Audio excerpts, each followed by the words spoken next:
Morning gamers and memers, I'm Xavification coming to you again with the latest news from the speedrunning community.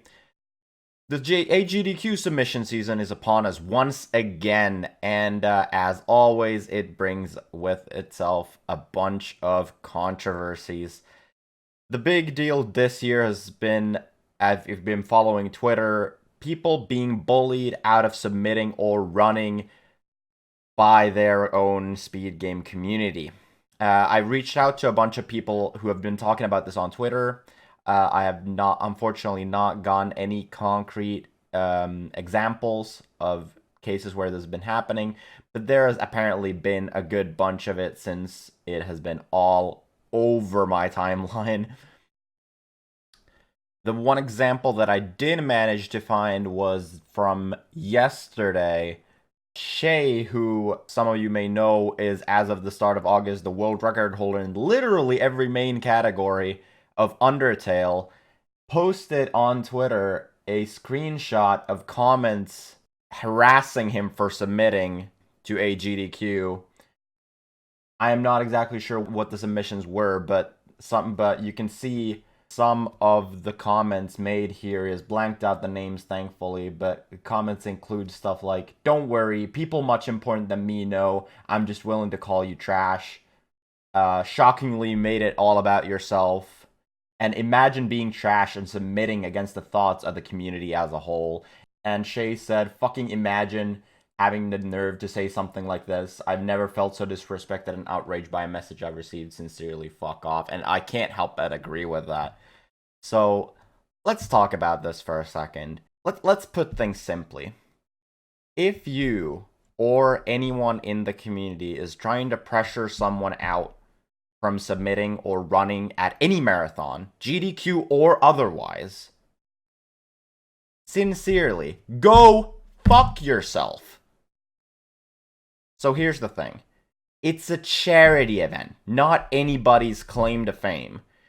I know GDQ has become this sort of showcase for a lot of speed game communities, but in the end, be all end all is that it is a charity event.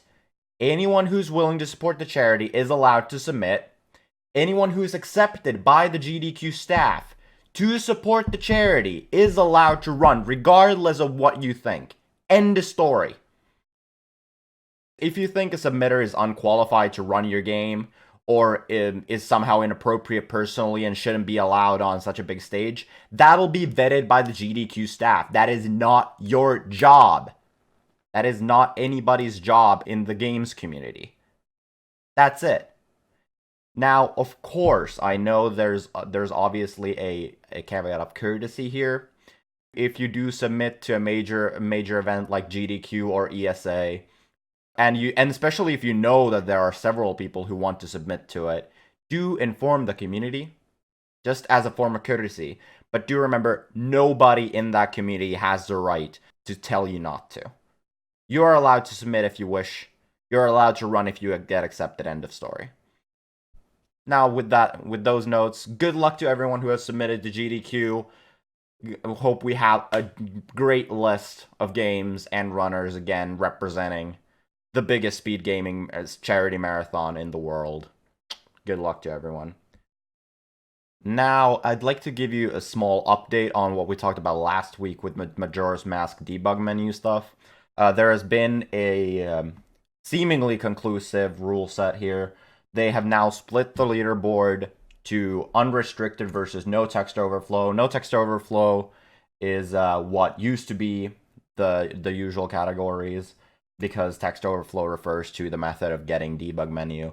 And so far we have 11 runs using text overflow for any percent.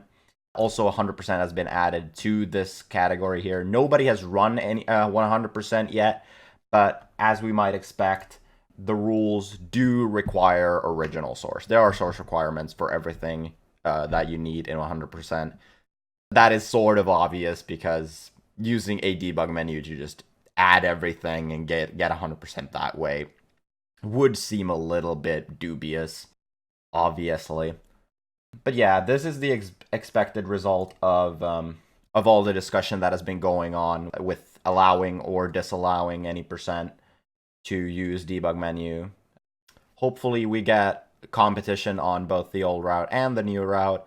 NOP still holds record for both, but there's been a lot of activity, a lot of big names been running the new any percent route just to get a good time in any percent.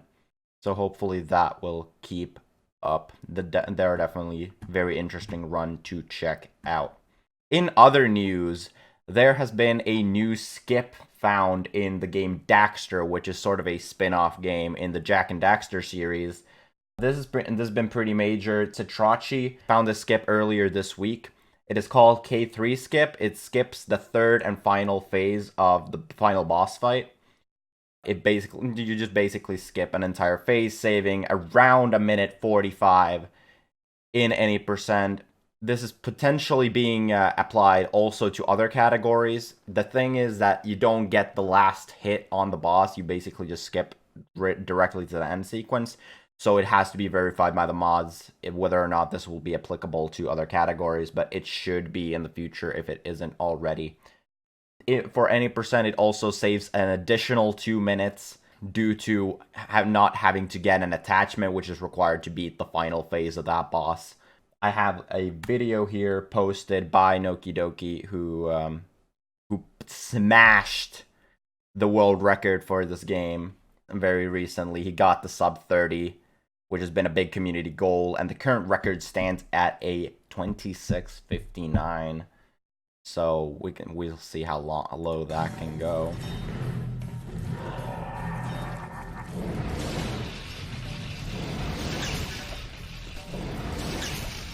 So basically you just utilize a bunch of really janky hit detection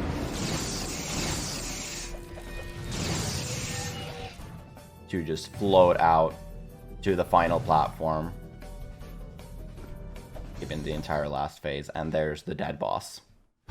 So congratulations to Noki and the Daxter community. Big ups for everyone.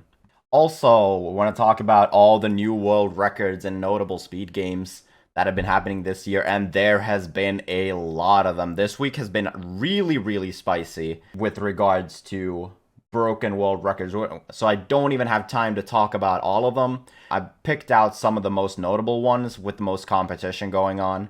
First of all, we have The Simpsons Hit and Run.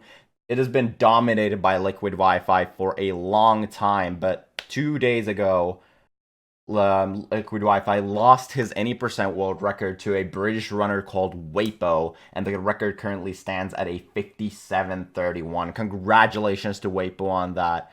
There's been a lot of competition going on in any percent lately. As you can see, all the top 5 runs have been performed within the last month, and the old record stood for in only a month. And so there's going to be some big improvements, I expect, in that category. Other new records include Donkey Kong Country 1 on the Super Nintendo for 101%. Void got a new record today, aka yesterday, because EU time zones. Pitchy held this record for the longest time, almost 2.5 years, and it was broken by Void only 2 weeks ago. I haven't gotten an update on any new strats or anything, or if people have just been starting to take this more seriously again. Void is obviously a big speedrunner of the Donkey Kong Country series, so I wouldn't be surprised if he just moved on to 101 and just blasted it out of the sky. But he's not alone on it. As you can see, Enry, the Japanese speedrunner, broke that world record only a week ago, and now Void has taken it back. So there's a lot of competition going on in that category. Hopefully it keeps up. It's been really interesting to follow. Donkey Kong Country is a great 2D platformer game. Go check those runs out. Links in the description as usual. Other new world record runs. Ninpok, my good pal from the USA, broke the any percent with flight world record for Yooka-Laylee. This isn't the most active speedrun, but it's a major title, so I want to talk about it anyway. He has been on the grind for quite a while. Hedwig held that record for a whole 8 months. So congratulations to Ninpok, beat the record by 2 seconds. His previous PB was only 2 seconds off Hedwig's record. Congratulations to Ninpok. Lastly, I want to talk about Super Mario Sunshine originally for the GameCube, although currently run only on the Wii VC. Now, there is clearly a new competitor for the 120 shine world record. Paperario tied Nanashi's 7-month-old world record for 120 shines 2 weeks ago, and Nanashi, just yesterday, untied that world record, being by over a minute, which is crazy. So there's a lot of 120 shine action. It has been pretty stagnant for a long time, so good to see a lot of top runners picking that back up. And good luck to Paperario on competing that if he still wants to go for it. Congratulations to Nanasi on the untied world record. Now, lastly, I want to point out sort of a bracket here. Cheese, as you may know, the 120-star world record holder for SM64 and co-host for the Global Speedrun channel, put out on Twitter just a couple of days ago that there will be a speedrunning announcement coming soon, and your guys are gonna flip. Just saying, keep your eyes peeled. He also says it doesn't have to do with him, it has to do with speedrunning in general. I have no information on what this is about. Hopefully it will come out soon, but probably will be covering it whenever that comes out. So look forward to that. Thank you everyone for watching. Make sure to follow me on Twitter, on Twitch, and subscribe on YouTube with the notifications on. I'll be coming back to you next week with more speed gaming updates. Peace out.